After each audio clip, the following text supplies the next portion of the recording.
Welcome to Nui Sport. My name is Julie Coriath. Today we have with us Ryan Shehan. Hi, Ryan. Hi, how are you? I'm good. How are you? I'm really good. Very good. Thank you for being on here today. Yeah, really happy to be here and excited to be doing this. Yeah. Well, I would love for you to share with our audience, one, about who you are and your story, which is absolutely incredible. When I first heard about you, and your career and at such a young age, and already everything that you've had to overcome, I was just really inspired. So love for you to share a little bit about where you were raised and what got you to where we are today.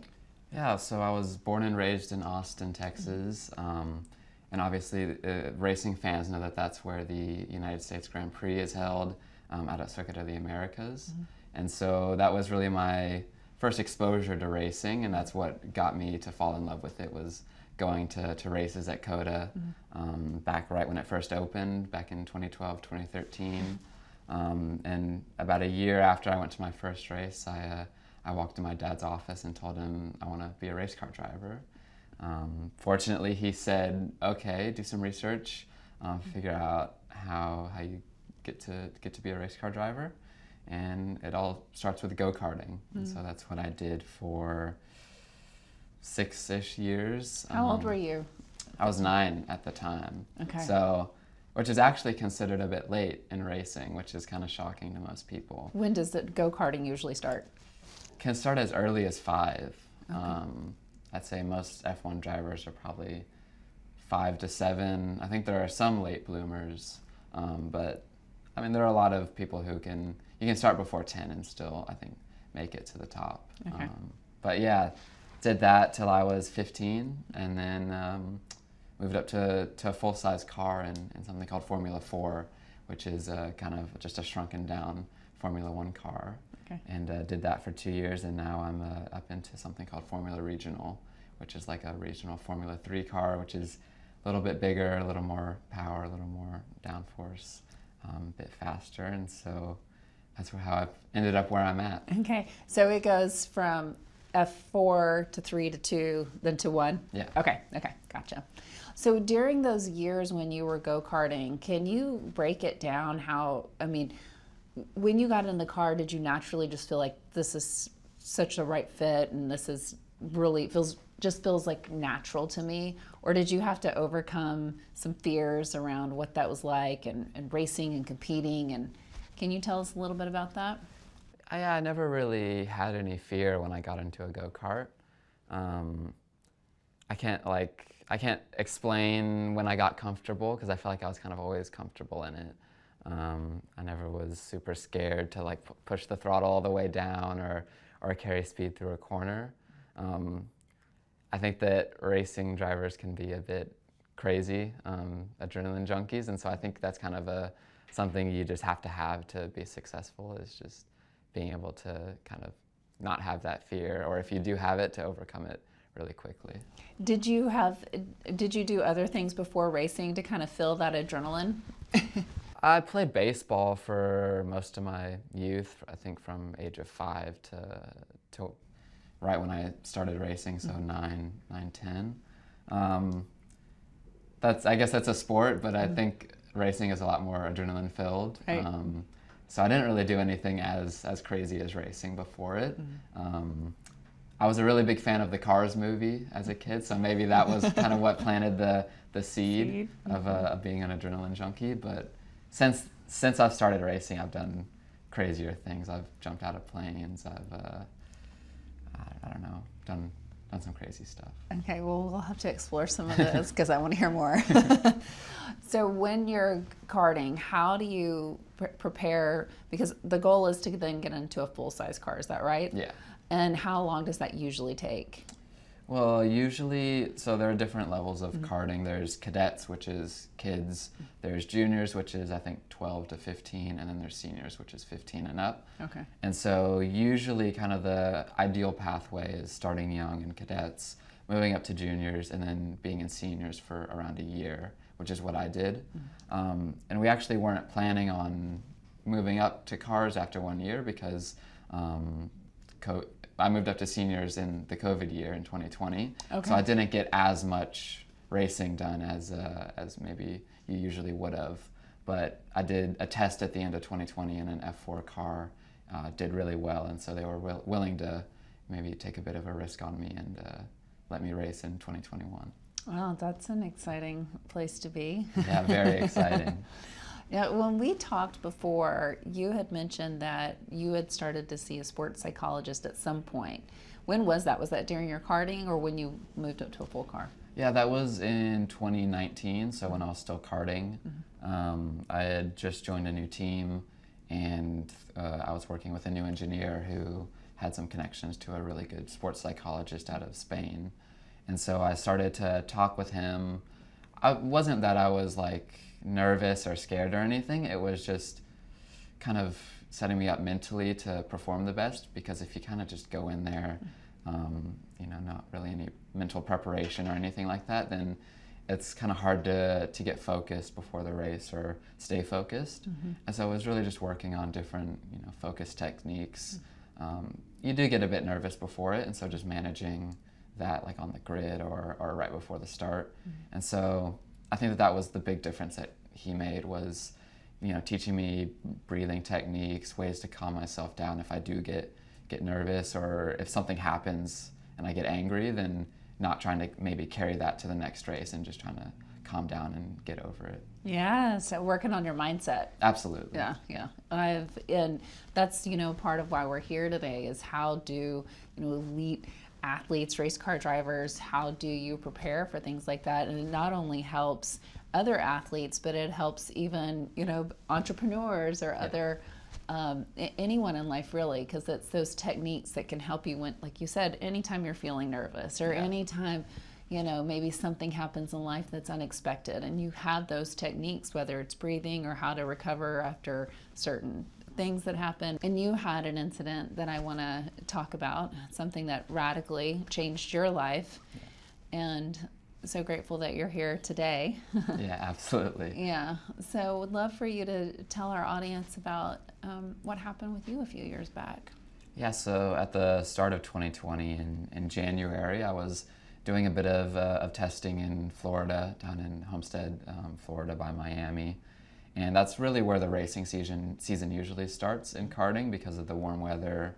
They'll hold a couple winter series just so that you don't have several months off and kind of losing your touch. But we were testing in between several races at this track, and I had a brake failure on the longest straightaway. And so I was doing about 75-ish miles an hour in a go-kart, had a brake failure, went straight through the plastic barriers, went straight through the chain link fence, and ended up, I think, about 50 feet in the grass, past the track, past the fence. Ended up broken jaw, several burns, brain injuries. The outlook was really grim. I got life flighted to the nearest hospital with a burn unit. And the outlook was really grim. I think for the first 2-ish days, they weren't really sure if I was ever, definitely not sure if I was going to drive again, but I think initially if I was ever going to walk or talk again. I think the brain injuries were really concerning. I had a bit of a bleed in the brain, and so the doctors were really unsure of how it was going to go. So, but luckily I recovered quite quickly. I think after those 2 days were up and they pulled me out of the coma and I was talking, I could move all my fingers, wiggle all my toes. I think that they realized, okay, it's not as bad as we thought, but we still need to take care of the burns.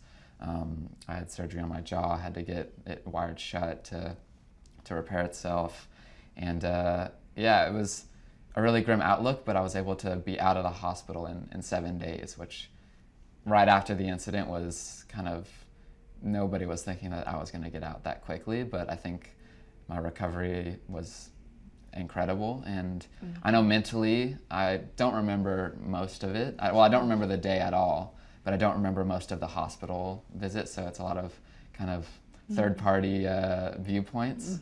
And so I do know that whenever they took me out, the first thing I asked was, when's the next race? Yeah. So mentally, I was already well and fine, ready to go racing again. And so I think that kind of, the mindset kind of helped pull me out of that situation and got me going. So you don't remember the day at all? I remember leaving the restaurant we ate at the night before.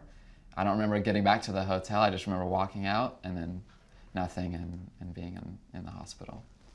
Do you think that that was something that served you, because then you don't really have any recollection of the events? I think absolutely it helped me get back in the go-kart with pretty much zero fear. Yeah, I think instead maybe reliving. maybe the first time I hit the brake, I was a bit nervous, like, okay, is it gonna work?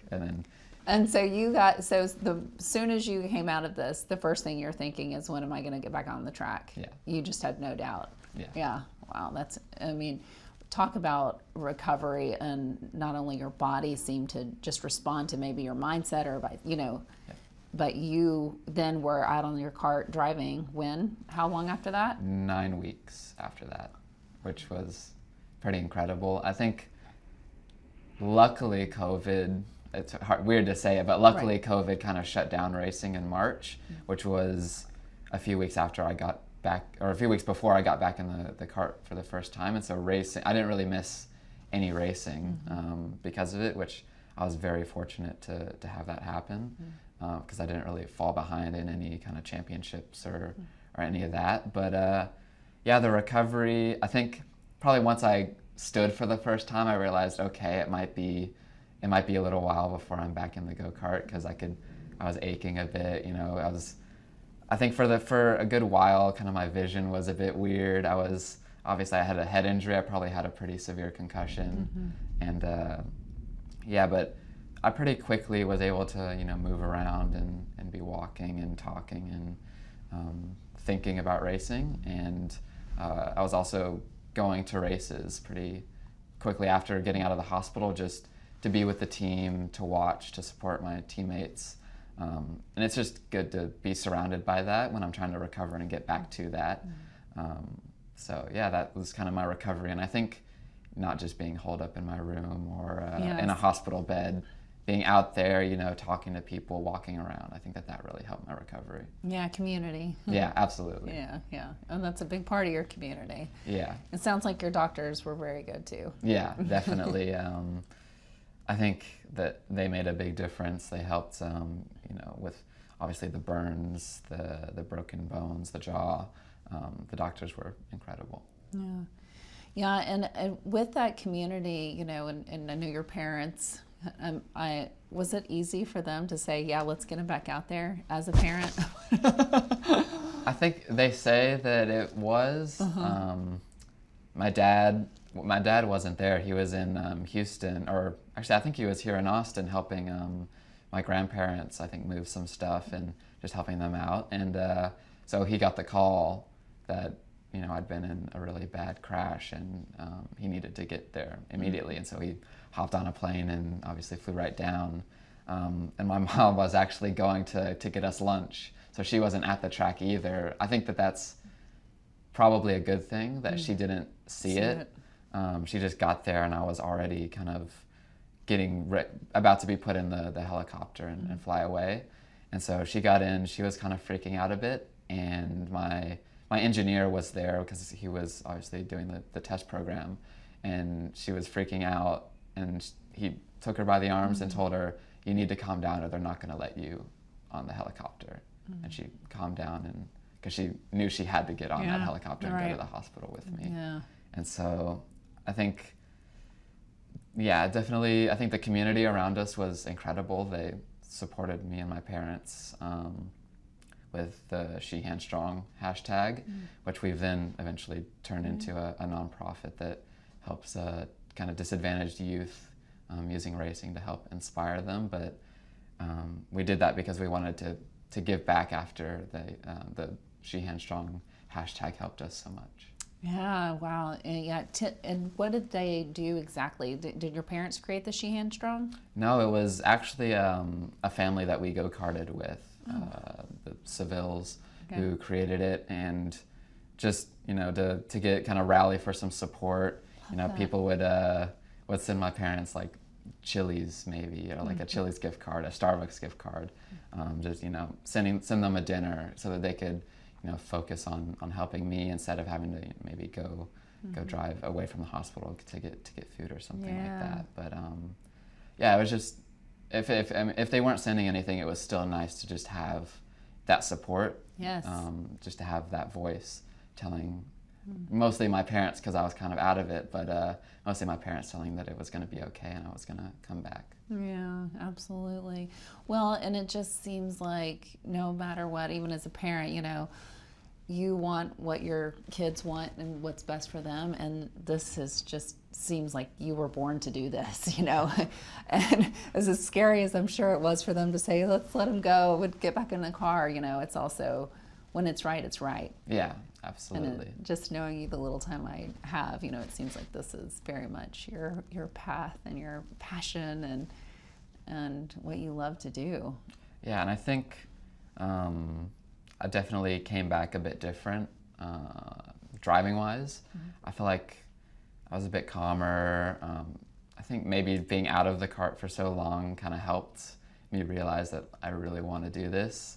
And so I came back, I think, better.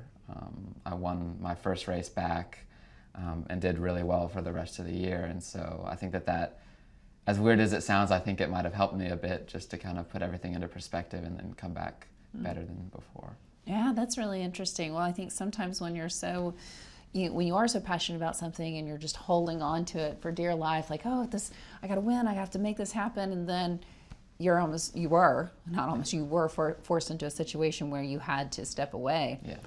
It gives you a different perspective. Absolutely. Yeah, and maybe even, and I don't know, you tell me, but even that fear is not, it looks differently because you've already almost been through one of the worst things you could maybe ever go through in your entire life. And so you're like, wait, no, I've still got this. Yeah. And I think with the fear, I think now that I'm in a car, obviously it's much safer than a go-kart. We are going probably double the speed, but you're kind of surrounded and there's a ton of safety equipment. And so it's kind of like, well, that'll probably never happen again to me because I'm kind of wrapped in this little cocoon. And so I think that the fear aspect is pretty much non-existent now. Whereas maybe in a go-kart it's a bit scarier because you're exposed, you can fly out of the go-kart, nothing really protecting you. But once you're in a car, you're secure. You're secure. Yeah, it's pretty easy to get rid of the fear. Yeah. What was it like when you stepped into the car for the first time? Going from go-kart to car. It was so cool. That was it was the best day of my life up until then. Obviously driving go-karts are cool, but doing that, I was like, I never need to get in a go-kart again because driving this was the coolest thing I've ever done. It's a lot more taxing than driving a go-kart. I think go-karts are very physical. I think it's just different parts of your body that are taxed, like the neck and a bit of your forearms, where I think the go-kart, it kind of beats you up. Obviously no suspension, so you feel every bump, whereas in the car, it's you have the higher G-forces, the higher speeds, and so it's way more physical. But yeah, mentally I was a bit nervous to do it, but after I had 4 spins in my first session, and then I never spun for the rest of the day. So I think I got all of that out of my system. Okay, tell me what a spin is. Like I think I know what it is. Yeah, spinning around in the car. I just wanted to make sure. Which was really embarrassing, but everybody does it in their first time because it's so much different than a go-kart. But I got it all over with in the first practice that I did, and so for the rest of the day I was good, and just building the confidence. And luckily I had some good people around me to give me some tips and tricks to kind of make me go in there with realistic expectations, so I wasn't expecting to break track records on my first time. Yeah, oh my goodness. So it's almost like you're graduating, right? Yeah. Graduating that next level, and then you've just had some races recently, right? You were in California and New Orleans. Yeah. Is this the start of the season? Yeah, okay. It usually starts around March, April, and so we've just had the start of our season in New Orleans, and then immediately turned around and went to California. So yeah, really busy lately, and now this week going to Road America in Wisconsin. So moving around a lot, but after a few months of not really doing much, it's kind of nice to be busy again. Yeah. Well, I want to go back to one thing that you said, and you were like the way you hold your neck, and when you're driving a car that fast, how do you, I think about athletes that I've spoken with and how they work out their bodies. As an athlete and race car driver, how do you prepare for that? Are there certain exercises that you do that might be different from just like your typical exercise that you hear? I think a lot of the exercises we do are probably really similar to, I don't know, if I'm trying to think of like a similar sport, but there's not really many because it's really full body, because we do a lot of cardio, but also a lot of strength because we have no power steering and no power brakes in the car. So the brakes are heavy, the steering wheel is heavy. So you have to train your upper body, your legs, but also I think that the most unique part of it is the neck, because obviously there's quite a lot of G-force, and so your head can be, I think in Formula Regional it's about 3 Gs is our peak, so our head is 3 times as heavy as normal, and plus you add the helmet, which is a few pounds, so you have to train your neck quite a bit to hold it up. What do you do to train your neck? Oh, we have a kind of a weird like headset kind of thing that we put around our head. You kind of tie it up, and then you have weights or someone pulling on it, and so it's just kind of resistance training, which is, it's kind of the closest thing to the actual car, because it feels like your head is getting pulled in a direction while you're driving. So you just simulate that with like a resistance band or like a weight. That's fascinating. Yeah. I can't think of any other sport that does that. No. So it's, a lot of people kind of maybe give me weird looks when they're walking by, and I have my head in a weight and I'm just doing presses like that. So that's a bit unique for us. Yeah. Well, tell us where you're at right now with your season has started. So thank you for being here, because I know it's a busy time for you. No and problem. that goes through. This year I think it's October. Okay. So the end of October. Will you be driving in Austin at all? Yeah, our last round is at Coda, which is always the big finale. I think it's probably, the biggest, most glamorous track in the U.S. So it's good to have that as our finale. Yeah. And it's also nice to have, the big season finale at home, so I can, I'll probably be able to go home and sleep in my own bed every night, which will be nice. Yeah. Maybe have a bit of a home field advantage, being better rested than all my competitors. Nice. Well, I'll have to come out and see you. Yeah, absolutely. Where are you at with Shehan Strong right now, and how can people support you? Yeah, so with Shehan Strong, we love to go talk to just youth groups, so schools, hospitals. We recently did an event with a company called iWrite, who help kids publish their books, and they have a big gala at the end of every year where they do one big book with a bunch of kids' short stories. And so that was a really cool thing to go do at the end of last year, where I got to kind of talk to the kids and see their stories. So yeah, just really, if you want me to talk to anybody, if you have any speaking opportunities, I think that's the biggest way to support us. Okay, great. Well, and that's good for everybody to know, because I think that there's a lot of people out there, wanting somebody that's already, one, you just show so much maturity for your age. When we first got on the call that one time, I just thought, who's gonna teach who in this interview? I'm not teaching you anything. Like, my goodness, with creating a business, this is something I don't know if people realize, like what you have to do to go and create a business out of racing. With your horrible wreck, but overcoming that, already realizing at such a young age you want to work on your mindset, and you're just so driven. You're truly inspiring. Thank you. I'd love to dive deeper into your sports psychologist and maybe some of the specific things that y'all do to really help with your mindset, because I know that that's a huge part in any, endeavor, in any line of work, but to really get you prepared, just let us know what does it look like for you? Yeah, so we kind of lay everything out so that I have a kind of a checklist before a race, so that it's always identical every time I get into the car. I do the exact same things. So like 40 minutes before I'll do this, 20 minutes before I'll do this, and then getting in the car, and then it keeps on going. Even once I'm in the car and I drive to the grid and I'm just sitting there, then I have things I'm thinking about, certain techniques I'm doing to stay calm and think about what I need to do in this race or in this practice or qualifying or something like that. So it's all about kind of staying the same every time, just having consistency, because consistency is key in racing.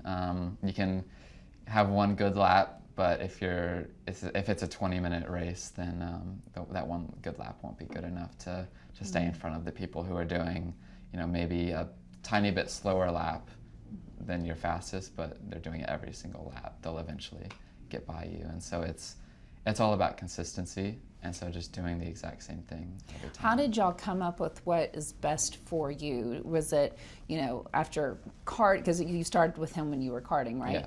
Was it, saying, okay, let's try these few different things, and that didn't work, and no, this breathing exercise is better, and to really get the formula down? Yeah, it was a lot of trial and error. I think a lot of it did work kind of first time. I think it's just general, like breathing techniques. But there was some stuff that I didn't really feel was working. But yeah, it's just trial and error over the last 5 years. I think really in the last 2 or 3 is kind of when we nailed it down, and really found what I need to do every time. And since then, it's worked pretty well. What's one thing that has really worked, and what was one thing that you realized didn't work and you took off your list? I think one thing that didn't really work was there's this thing where we follow the finger with our eyes. I think it was kind of just more like a warm-up exercise, but I would sometimes forget to do it and I would never notice a difference, and so I kind of just stopped doing it, and I told him one day, I don't think we need to do that. But one thing that works, I think, the best is doing kind of a prescribed amount of laps in my head before I go out, and I do them at different speeds as well. So I'll do it at a 50% slower, 75%, and then full speed. Like visualizing? Yeah, visualizing in my head, closing my eyes, and I do it while I'm in the car, so it kind of feels like I'm really doing it. And I think that kind of just helps me think about what my engineer has said and what I need to do to change this session. And I think that it just helps me kind of remember everything, because it can be quite a lot sometimes, you need to go fix this, this, this, and this. And sometimes you can kind of forget that, but I think if I visualize everything right before going out, then it'll be fresh on my mind, and I'll go out and do it right away. You seem pretty even-keeled. Is there ever a time whenever you are, where you left a race and you felt mad, or you get really upset? I think anytime you crash is, a lot of racing drivers will say that they try to keep it calm, but it's the worst feeling in the world. And you may not show it, but a lot of the times you leave a crash, furious, either with yourself or with someone else. I think it's a bit worse if it's 100% your fault, you're on your own and you just crashed, but you get super mad. But I think in the moment you get really mad, but you have to be able to get over it really quickly and not be carrying that into either the next race or next session or the next weekend or something like that. What is one of the tools that you do to get over one of those moments? I think it's kind of just experience and knowing that I've done a million laps here without crashing, and that one, lap where I did crash is not going to kind of ruin the rest of the weekend. I'm going to be able to go back and keep on doing those laps that I didn't crash in. And also I think that it's just the fact that that you can't be 100% perfect, and even the best, crash sometimes. And so it's just kind of knowing that the team isn't gonna shun you for doing that, because they understand it's the same thing, that everybody crashes sometimes. And so it's just being able to know that it's okay to make mistakes, and also learning from the mistakes, because if you never go off or you never make a mistake, then you're probably not going fast enough. You're not finding that limit. And so it's just knowing that, okay, this one time I went a bit over the limit, and now I just need to dial it back and I'll be perfect. Wow, yeah, really, you have to just sometimes test yourself, even if that means that there might be a crash involved in order to learn where you need to, yeah. And I think that, you hear so many people talk about that, is sometimes when you learn most through failures or adversity, or and how do you navigate that? So it sounds like, your sports psychologist also helps you work through those things as well. Yeah. Yeah. Absolutely. Yeah. And so you've been seeing him, it's him, for quite a while now. Yeah, 5 years this year. And actually pretty recently, I think in April was 5 years. So we have a good relationship. We really know each other. So yeah, I think it does take a while to kind of, build that relationship. And so that might have also been why it took a little while to find exactly what worked for me, was because we're still getting to know each other, still kind of learning, what works for each other. And so I think after we kind of found that, we could really build what really worked for me. Yeah, I think that's such an important message too, because sometimes it takes time to either build a relationship with a sports psychologist or a therapist or whoever you choose to find, and sometimes it might take finding more than one. Yeah.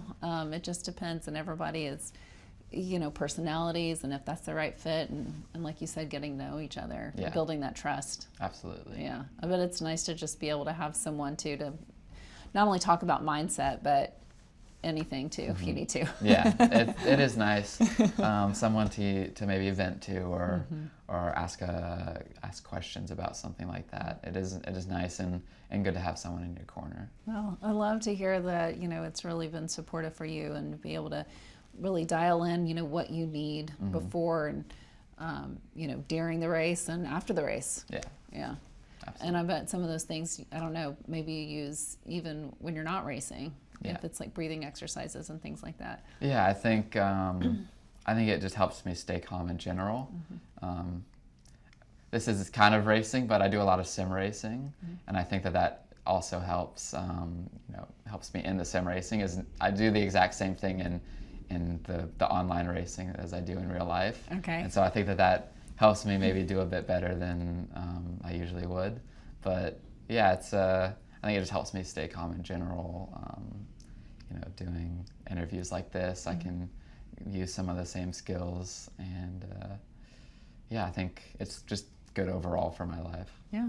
I'd love to know a little bit more about Shehan Strong. So we wanted to give back to the community, and we kind of juggled around with some different ideas, and we eventually came to using racing to inspire disadvantaged youth and helping them kind of find their passion, and telling them that when you find your passion, you can pursue it and possibly make a career out of it, like I have.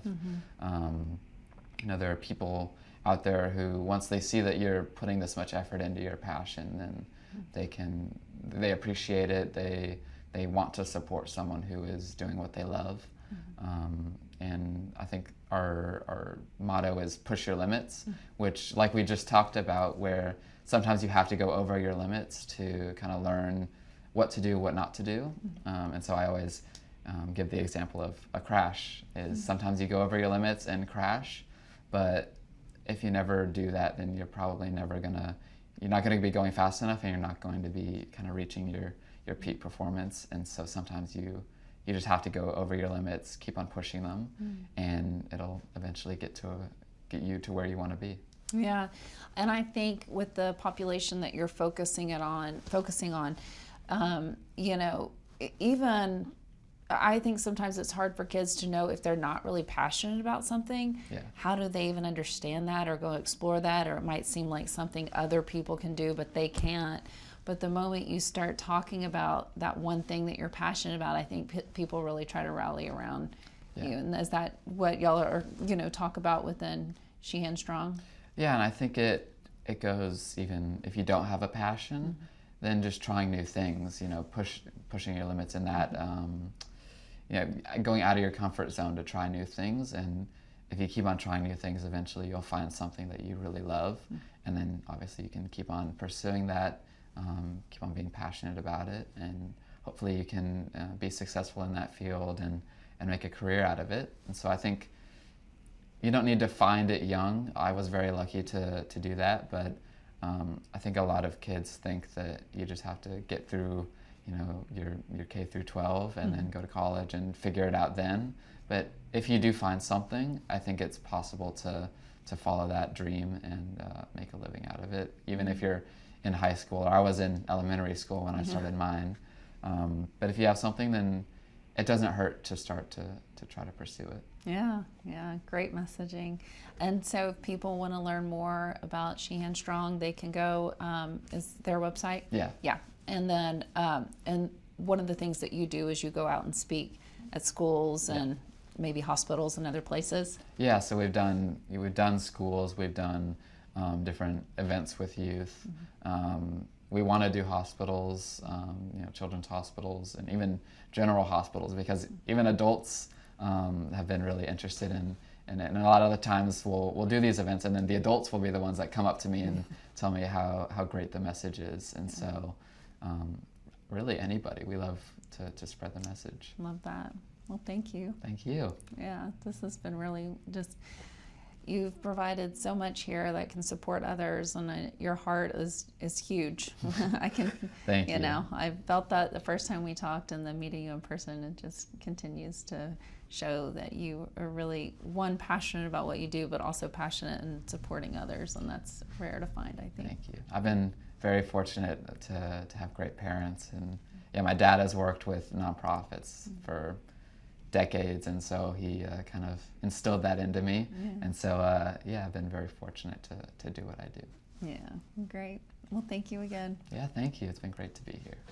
I want to thank Ryan Shehan again for joining us here today at NUI. You can go and see his story at NUI_community on our Instagram, YouTube channel, and our website is getnui.com. Thank you, and we'll see you next time.